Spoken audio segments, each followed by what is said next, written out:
Breaking with its violent past is expected to be Afghanistan's biggest challenge in 2012. 10 years ago, the American military kicked the Taliban out of power. Now, U.S. officials have held talks with Taliban representatives. The Americans want to establish an office for them in the Gulf state of Qatar in advance of formal negotiations.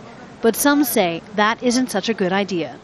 They were fighting for recognition and for survival in the early aftermath of the collapse of their regime. Now they fight for domination. The Afghan government is also negotiating with the United States. It wants some U.S. forces to remain in Afghanistan past the 2014 deadline to withdraw. Again, not everyone agrees.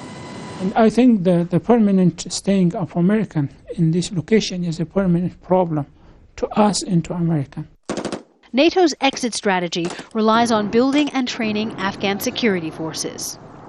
I think the international community needs to make sure that the Afghan National Army and the Afghan National Police are equipped, not only equipped, but have various capabilities. But in the past week, Afghan soldiers have killed 2 of their NATO counterparts. Since 2009, about 40 NATO troops have been killed this way. And as NATO forces reduce their numbers, that will mean less money for the country and another challenge. Turning Afghanistan's economy from aid dependency to economic development. Beyond 2012, there are even more challenges. I believe 2014 is the most scary date for Afghans in the timeline. From one side, they believe that the entire international community will leave Afghanistan, which is we don't know what will be the future. And at the meantime, there's another gap for the leadership. Who will be the next Afghan president? The current Afghan president will have his hands full in the coming year.